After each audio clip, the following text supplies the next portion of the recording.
It is impossible to overestimate the effects that this man has had on the entertainment industry. On Tuesday nights in the late 40s and early 50s, theaters were half-filled, restaurants were empty because people stayed home to watch Mr. Television. He was the medium's first and greatest salesman, Milton Berle. Actress Priscilla Barnes from Three's Company. Ed Marinero enjoys life on TV's most honored series, Hill Street Blues. Joyce Gilson with the astrological forecast for Hollywood. These are Mike's guests along with the entertainment news from Sandy Kenyon, and it's all coming up.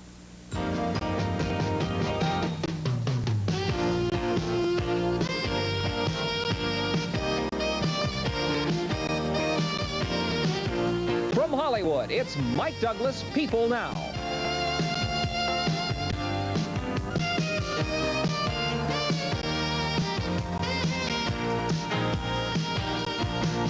Now, here's Mike. Thank you, Dennis, and good evening, everyone. Good day, everyone, wherever you happen to be. I'm really thrilled to have this man with me because I was in New York witnessing what that man was describing when all that was happening. And they talk about Dallas now, but there was never anything like the Milton Berle show. On Tuesday, the streets were literally empty. Everyone was in watching that set. You were called, among other things, Mr. Tuesday Night. That's right. And here he is, Milton Berle. Yeah, Mr. Tuesday. In fact, that's what my wife still calls me.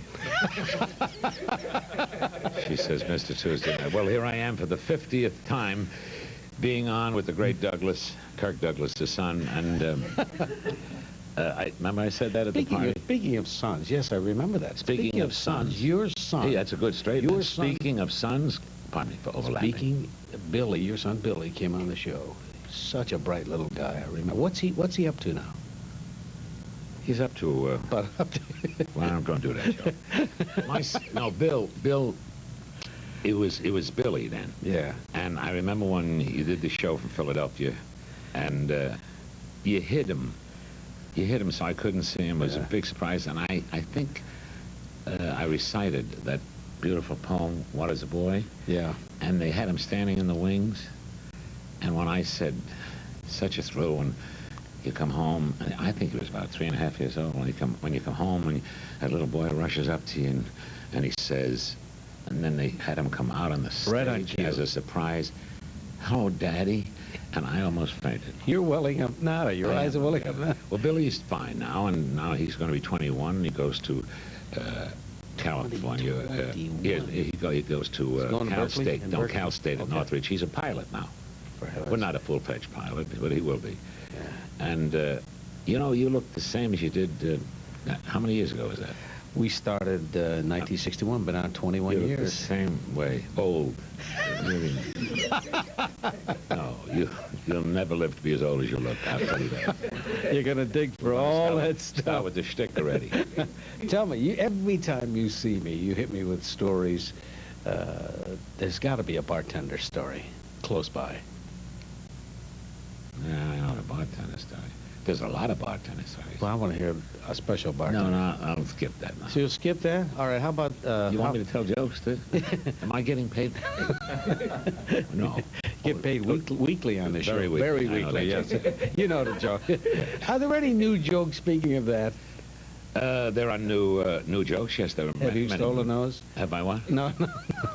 Where did that all start, your borrowing material? You don't want to go into that routine, because you'll need 3 hours and you forget about the rest of the guests. I never steal jokes. I just find them before they're lost, that's all.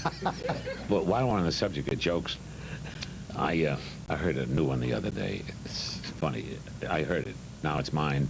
And a father says to his son, he said, "You know, son, I'm so proud of you. You graduated with the highest honors in school, and I'm so proud you're such a great student and a great son." He says, "Stephen, I'm going to make you a partner in my business." The father was in the restaurant business, in a high-class gourmet restaurant business. Oh, Stephen said, "Well, thank you, Dad. I appreciate that."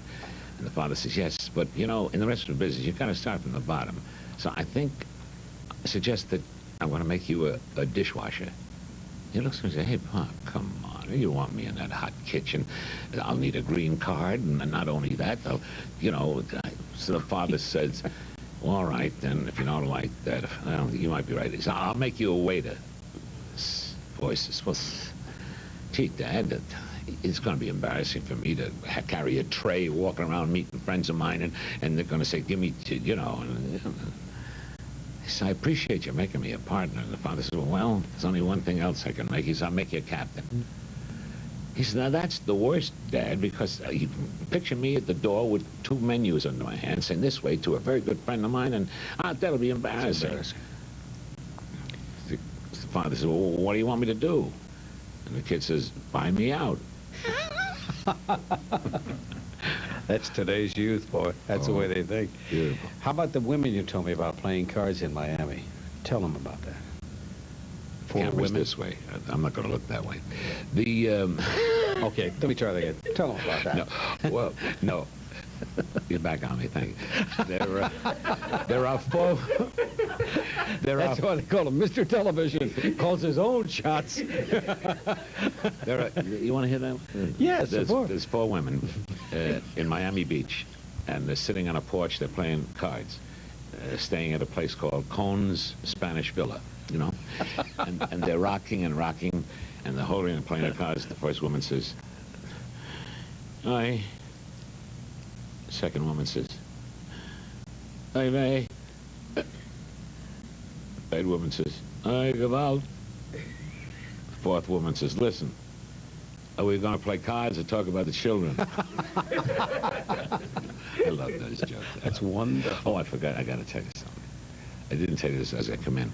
I got a call the other day from New York asking me to appear, and I'm going to do it, in the Macy Day Thanksgiving in the parade. Oh, that's wonderful. Well, I was in it for for 6 years. Sure. I was the marshal for quite a few times. So I said, well, what do you want me to do in this? He says, well, we have a float. It's a float. I said, well, what do you want me to be in the float? Yeah, you'll be the star of the float. No, this is not a joke. It's real truth. Okay. And I said, look, if I guess what you want me to do, would you give me $200,000 for some great organization? He said, no, I won't, but guess. I said, you want me dressed up in drag? Is that what you want me dressed like a woman? There was a silence. He says, how'd you know? I said, well, what else could it be? So here's the float, and I'm going to do it. I'm going to be Cinderella.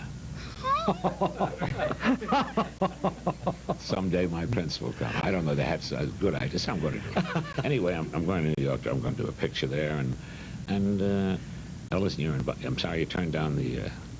Yeah, I got your invitation. I want to tell you, but we'll talk about that in a minute. I want to apologize to you on the air, but we have to pause for these messages, and I'm coming right back. We through for a minute?